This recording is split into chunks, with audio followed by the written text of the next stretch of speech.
Hello दोस्तों, तो आज हम सीखने वाले हैं 4558 आईसी के बारे में और इसका पिन आउट और यह कहाँ कहाँ इस्तेमाल होता है उसी के बारे में इस वीडियो में हम चर्चा करेंगे। तो ये वीडियो बहुत काम की होने वाली है, तो बिना स्किप किए इस वीडियो को आखिर तक ज़रूर देखना। तो चलिए बिना देरी किए इस वीडियो को हम शुरू करते हैं। तो वीडियो शुरू करने से पहले आपसे एक छोटा सा रिक्वेस्ट है कि अगर हमारे यूट्यूब चैनल को आप सब्सक्राइब नहीं किए तो प्लीज़ हमारे यूट्यूब चैनल को आप सब्सक्राइब कर लीजिए इस प्रकार का वीडियो देखने के लिए। देखिए 4558 आईसी जो होता है वह डबल चैनल का आईसी होता है। ये जो होता है अधिकतर ऑडियो सर्किट में लगा होता है, या वो प्रीएम्प हो या मिक्सर हो, अधिकांश यही 4558 आईसी का उपयोग उसमें किया जाता है। इसमें जो होता है टोटल 8 पिन होता है और पिन को काउंट करने के लिए इसमें डॉट दिया हुआ होता है, उसी डॉट के तरफ से हम इस पिन को काउंट करते हैं। और इसको सर्किट में कुछ इस प्रकार से चेक किया जाता है, जैसे मान कर चलिए कि इसमें जो पिन होता है उस पर आउटपुट पिन पर कोई वोल्टेज नहीं आना चाहिए और इनपुट पे भी कोई वोल्टेज शो नहीं करना चाहिए। वीसीसी और ग्राउंड पिन पर वोल्टेज हमको दिखाना चाहिए, वो भी जितना इसमें रिक्वायरमेंट हो उतना ही, उससे कम या ज़्यादा नहीं होना चाहिए, नहीं तो आईसी वर्क नहीं करेगा। अगर आउटपुट पिन पर वोल्टेज शो कर रहा है तो उस कंडीशन में आईसी खराब हो गया है। तो चलिए इसको अच्छा से समझने के लिए इसके सर्किट डायग्राम पर चलते हैं और फिर से पुनः इसको बोर्ड पर हम आएंगे। तो चलिए सर्किट डायग्राम कुछ इस प्रकार है, इसको पहले ही हमने बना लिया था ताकि वीडियो अधिक लंबा ना हो। तो देखिए 4558 आईसी का पिन आउट, उसका नाम और इसका कार्य कुछ इस प्रकार से होता है। तो चलिए बारी बारी से हम इसको समझते हैं।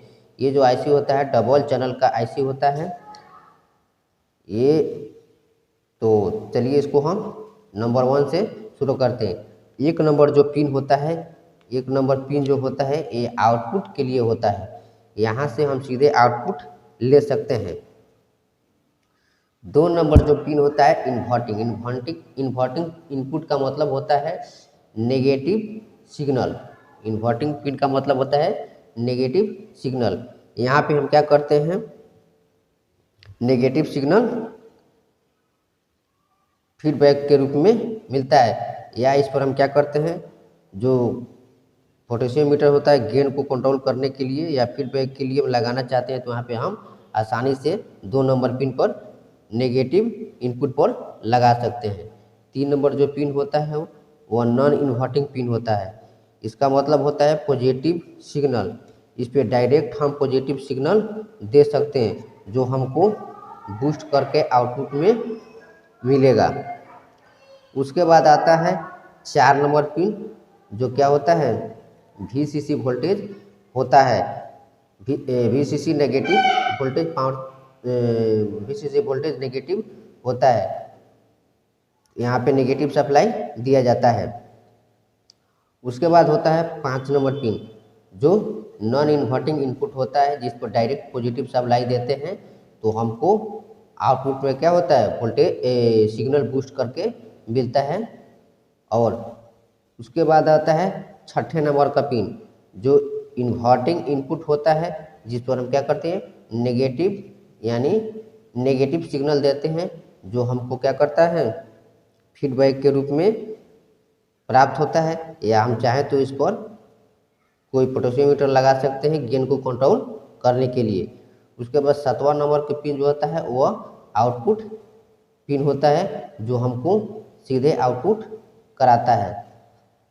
उसके बाद 8वें नंबर का पिन जो होता है वह वीसीसी पावर सप्लाई के लिए होता है। यहाँ पे 5 वोल्ट से लेकर 15 वोल्ट तक दिया जा सकता है, लेकिन इसमें बोर्ड में अधिकांश 12 वोल्ट दिया जाता है, क्योंकि 12 वोल्ट अच्छा परफॉर्मेंस देता है।